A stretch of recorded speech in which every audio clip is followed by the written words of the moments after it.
Bonsoir, bonsoir la famille, j'espère que vous allez bien. En tout cas, moi je vais très bien. J'ai dit que sortez, l'heure est grave. Nous sommes dans quel monde? En 2023, des choses comme ça continuent toujours. Un père de famille a tué sa fille de 23 ans parce qu'il a appris qu'elle est tombée, elle était enceinte, s'il vous plaît. 23 ans, hein? Il a tué sa fille. Le truc, en fait, le fait se déroule principalement à Abidjan, à Yepougon. On peut faire ça. Ouais, c'est dosé. Mais attends, nous sommes dans quel monde en fait? Nous sommes dans quel monde, s'il vous plaît? Je pense qu'avant de continuer en fait cette vidéo, je vais vous laisser un peu écouter le témoignage des voisins et des personnes et même de la maman. Écoutez en fait, s'il vous plaît.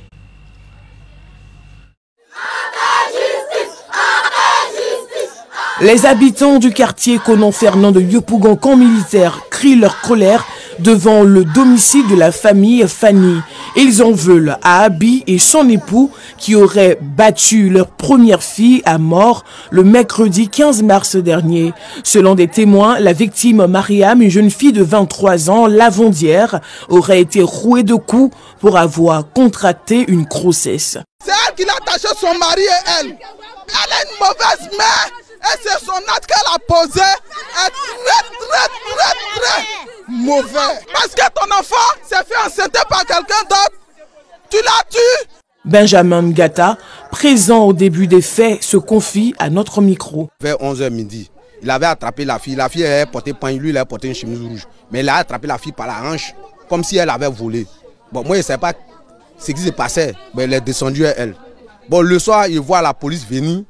Il vient me renseigner, on dit non, il a attaché la fille, il a battu, qu'elle est morte. L'imam du quartier a été alerté lorsque la jeune fille subissait les coups de son père.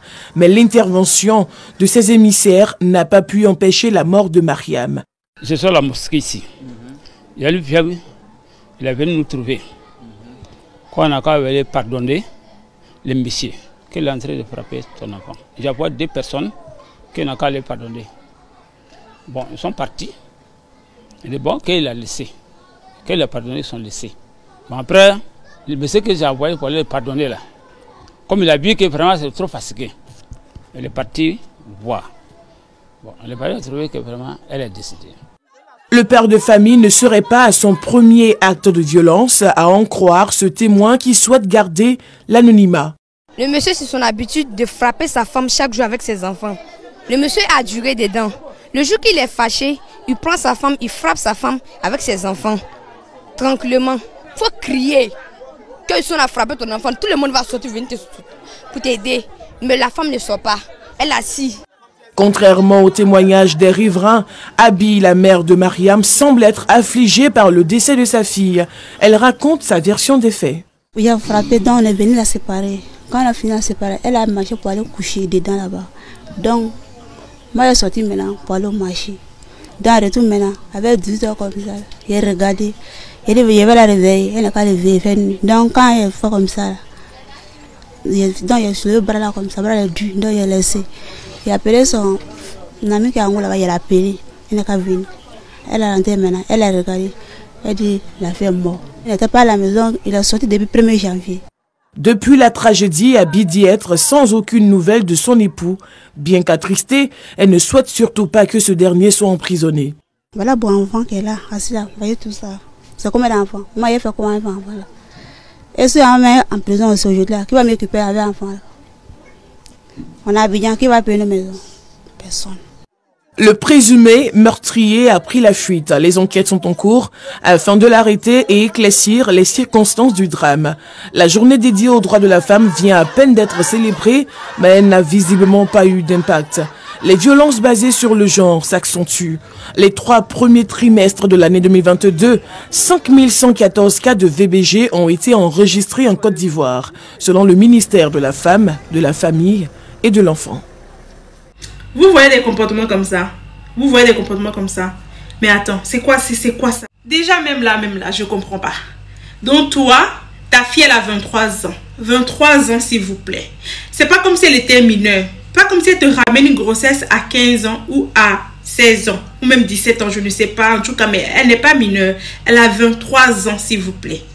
Il y a d'autres qui viendront dire oui, c'est vrai que oui, sûrement que le papa voulait attendre qu'elle soit mariée ou quoi. Mais attends, nous tous qu'on est là, vous croyez qu'on est déjà... En fait, c'est marié. On a tous souhaité en fait être mariés avant d'avoir des enfants. Mais comme on dit, l'homme propose et Dieu dispose.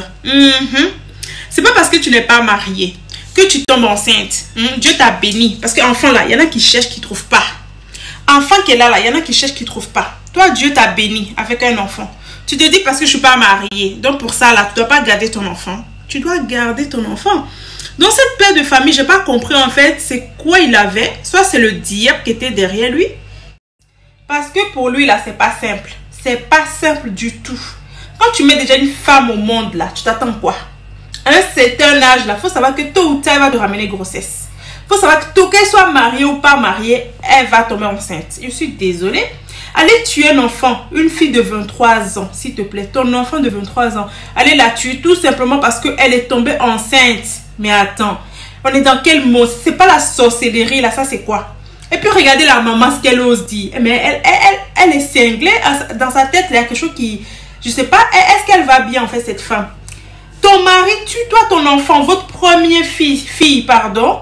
Et toi, tout ce que tu souhaites, oui, je ne souhaite pas qu'il fasse la prison parce que s'il fait la prison, est-ce que je vais m'en sortir avec tous les enfants qui sont là?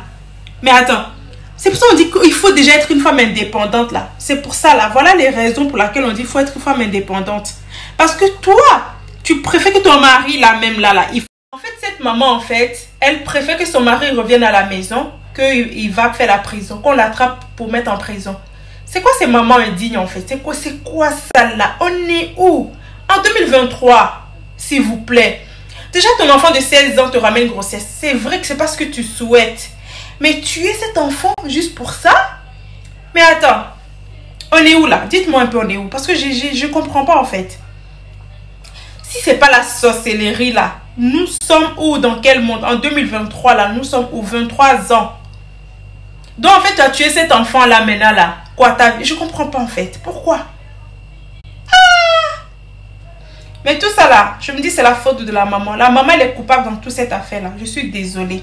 Parce que regardez ce qu'elle dit. Regardez, vous avez écouté ce qu'elle dit. Hein? Vous avez écouté ce qu'elle dit. Ce comportement de Yougos, comme on dit là. Cette femme là, elle a comportement de Yougos. Elle a vraiment comportement de Yougos. Ne devenez pas. Comportement de Yougos. C'est ça cette femme est là. C'est pas pour rien qu'on dit qu'il faut être une femme indépendante. Une femme en fait qui sait que si mon mari n'est pas là, je sais m'en sortir. Je n'attends pas mon mari pour venir payer le loyer. Je n'attends pas mon mari pour venir payer l'école des enfants. Je n'attends pas mon mari pour venir payer boîte d'allumettes. Parce que cette femme-là, que vous avez écouté dans la vidéo là, c'est qu'elle est en train de dire que oui, si mon mari va en prison là, qui va s'occuper des enfants? Qui va payer le loyer? On est à Abidjan. Est-ce que c'est ton mari qui t'a dit qu'il ne faut pas aller chercher du travail? Donc toi, tu es là, tu comptes sur ton mari. Quel que soit le mal que ton mari fait là, tu ne veux pas qu'il fasse la prison en fait. Toi-même, on doit te mettre en prison. C'est cette femme-là, on doit même la mettre aussi en prison. Parce que je me dis, elle est complice dans la mort de sa fille-là. Parce qu'elle n'a pas de remords, elle s'en fout complètement. Elle est tranquille, même pas en fait une tristesse sur son visage. Tout ce qu'elle inquiète, peut qu'on ne met pas son mari en prison. Sinon, là, si on met son mari en prison là, comment elle va faire pour s'occuper des autres enfants? Sa fille qui est décédée là, elle s'en fout.